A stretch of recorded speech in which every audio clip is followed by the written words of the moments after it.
नमस्कार. मी अलका मोकाशी. माझ्या कथेचं शीर्षक आहे समाधान. आमची गाडी दवाखान्याजवळ पोचलीच होती. तेवढ्यात तिथे गलका ऐकू आला. गाडी बाजूला लावून मी आणि माझी मुलगी तिथे गेलो. एक आजी चक्कर येऊन पडल्या होत्या. गर्दीला बाजूला सारून आम्ही आत घुसलो. त्यांना उठवून समोरच्या अपार्टमेंट बाहेर बेंच लागले होते तिथे बसवलं. जवळच्या बाटलीतलं पाणी प्यायला दिलं. त्यांना बरं वाटल्यावर आम्ही त्यांच्याशी बोलण्याचा प्रयत्न केला. असतील साधारण 80 वर्षाच्या. बोलण्यावरून आणि राहणीमानावरून चांगल्या घरच्या शिकलेल्या वाटत होत्या. त्यांनी चौकशी केल्यावर कळलं की त्या दवाखान्यात आल्या होत्या. त्यांना चालण्याचा आत्मविश्वास आल्यावर त्या म्हणाल्या, "जाते बेटा मी हळूहळू. थँक्यू हं." तशी सुमेधा म्हणाली, "थांबा थांबा आजी, अंधार पडायला आलाय. मी सोडते तुम्हाला घरी." "नाही ग बेटा, जाते मी, जशी आले तशी हळूहळू."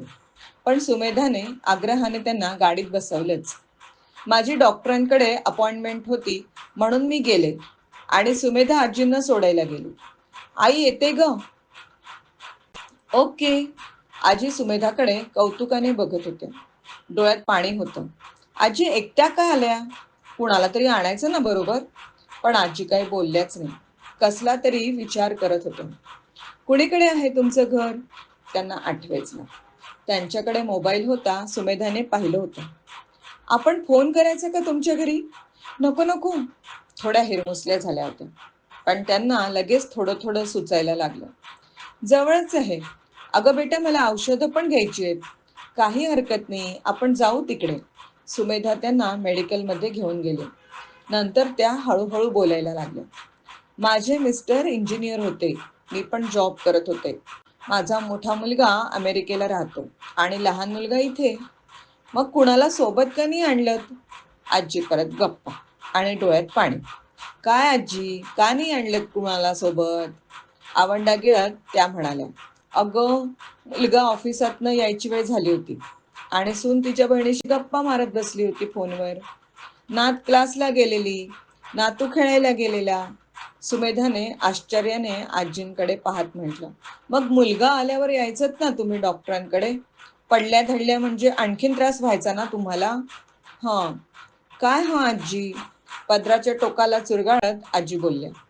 "तशीही मी मुलगा ऑफिसातनं यायच्या वेळी मंदिरात जाऊन बसते." सुमेधाला काही संदर्भ लागतच नव्हता. "आपण विचारतो काय, या बोलतात काय?" "का?"